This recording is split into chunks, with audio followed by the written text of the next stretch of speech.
It's quite the find.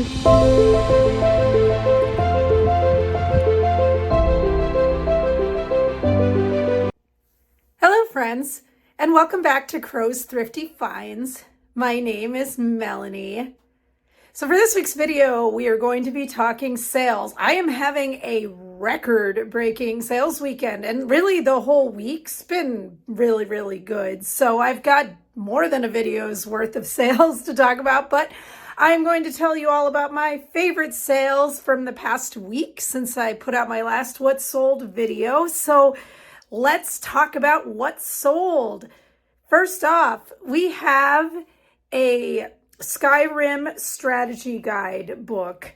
I am not a big book buyer. I will say that the only reason why I had this book was because I bought a vintage toy lot and this happened to be included with it. Kind of random, right? And I was thinking the book wasn't going to be worth anything. Well, this guy was a good picker. So that book sold for $33. I am not yet in the green in this lot because I spent a lot of money on the lot. So I'll be in the green for a while, but I'm going to more than double my money on this at the end of the day. So much more money to be made. Next, we have a PS3 controller, a red one. I paid $5 for this at Goodwill, and it sold for $25.24. Random amount, but that's what it sold for. Next, we have something I didn't even know was a bolo until recently. So I kind of learned this by seeing it and looking it up, just got kind of a vibe about it. And lo and behold, this iron's brand name is, I don't even know if I'm pronouncing it right, Rowenta. We'll call it that. That sounds close enough. I paid $7 for this iron and I sold it for $40. Some of these are really big money, but really any Rowenta iron is more than likely going to be worth picking up. Next, we have a Patagonia Los Gatos pullover. I like picking these up. I've bought them many times. They are good sellers. I paid $10 for this and I sold it for $34.96. Next, we have a couple of items that are kind of go together. So these came in the vintage toy lot. There is a toy that was out in the 60s or 70s, Major Matt Mason, and these accessories went with him. So this is his helmet. Sold this for $25. And also we have a jetpack that I sold for $32. So really good items, tiny things. It's always good to check vintage accessories for toys if you find them, because there is a lot of value, sometimes more than in the main toy itself. So good pickups there for sure. Next, yet again, sold more Go-Go Corey Carson. If you do not know about Go-Go Corey Carson, you want to know about it. It is a bolo. I really hope to find more of these after this lot because I've made so much money on this lot. So I'm well into the green now on this lot. So both of these items are just straight money in my pocket after eBay fees. So $80 for this first one. And the second one sold for $90. So definitely good payouts there.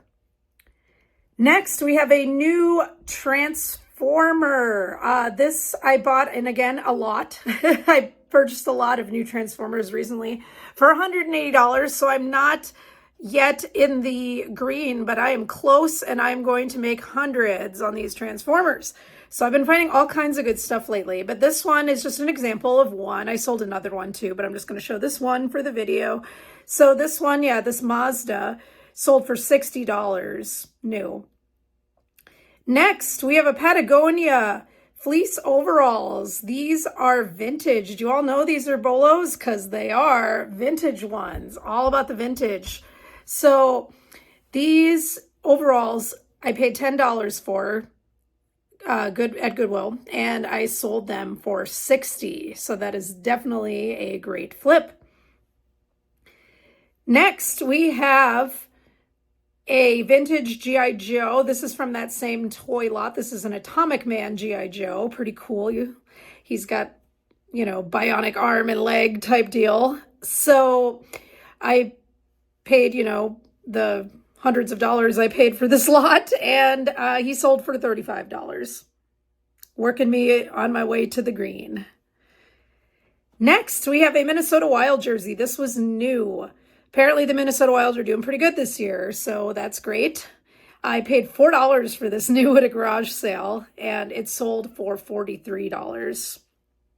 I still think about the man that I bought this from because it was his wife's jersey and she wasn't there. And he's like, well, I don't know what she wanted for this, but we'll just do $4. How much trouble can I get in? And I'm thinking, you might get in some, but okay. So yeah, that was fun. So thank you, sir. Moving on, we've got a lot of vintage yo-yos. I've talked about yo-yos before. It's been a little while though since I've talked about yo-yos, but it is worth the talk because yo-yos are really good money. So I sold this lot for $30. Probably could have priced it a little bit higher. This is again from that same vintage toy lot, but I'm trying to move this stuff to make my money back, so I'm not going to price out things outrageously high. I didn't severely underprice it, but maybe like $40. Next, we have something I didn't think was going to be more than $15, but this was also part of the toy lot, this Oregon Trail electronic handheld game. Really cool, actually. I played it for a little bit. It was fun, took me back. So I died of dysentery. No, I'm just kidding. So basically, I sold this for $28 and it sold very quickly. So again, maybe I could have done even a little bit higher. But yeah, if you see this Oregon Trail, it's not even old. I think it's from like 2017 or something, but can definitely make some good money reselling it. Next, we have a baseball bat.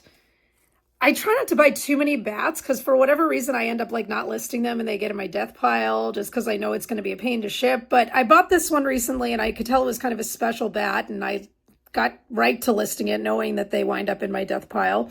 And it sold very quickly for $28. We're not even in that season, just goes to show items out of season sell all year. So good flip. Next, we have a Philadelphia Eagles sweater. I bought this at Ross, new for, it was either $20 or $25, and flipped it for $54.50. I've been having good luck with picking stuff from teams that are doing well this year. I kind of get good luck like that a lot. Maybe I'm psychic and I don't realize it. Wouldn't that be something? Anyways, moving on. Next, we have a Bath & Body Works candle. Now, this is a little one. This is a single wick.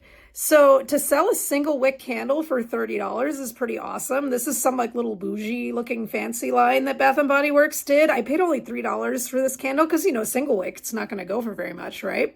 So yeah, $30 out the door. Next, we have a Pillow Fort Dinosaur weighted plush. Words are hard. I paid $5.50-ish for this at Goodwill just the other day, as a matter of fact. And I could tell it was an unusual color combination. I've never seen this color variation, so I figured it would probably sell pretty quickly. There really wasn't much of any in the comps, just a couple that had sold new for $40. So I took a chance, rolled the dice for $30, and somebody bought it right away. So that worked. Next, we have a lot of Yu-Gi-Oh cards. Yu-Gi-Oh? These were not good cards from what I know about them, and I made sure to be clear about that, and I included a lot of pictures, so it's kind of just your everyday common cards. It was a lot. I'm going to stop rambling here and just get to the point, right? So this is part of the lot, so again, still trying to get in the green, working my way there. I sold these for $65. Next, we have a pair. It wouldn't be a Crow's Thrifty Finds video without some Rock Revival jeans. Yay! So again, paid $15 for these. Buy these at Goodwill all the time for $15. Unless it's Wednesdays and we get 25% off, then I'm paying a little less. But yeah, I believe I paid $15 for these. And they sold for $43. They sell quick. They're easy to sell. People want them. I love Rock Revival and will continue to purchase them until they slow down. And that is going to wrap the video up for the day. Hopefully you all are having great sales. Also, people are definitely using their Christmas and Hanukkah money to go shopping. So that's wonderful. I am here for it. I've got a lot of packing to do this weekend. I'm probably going to have to go dumpster diving for some boxes, but that's just the reality of it. So let me know how you've been doing with sales, what items you sold that you were excited about. And until next week, this is Melanie with Crow's Thrifty Finds. I'll see you next time.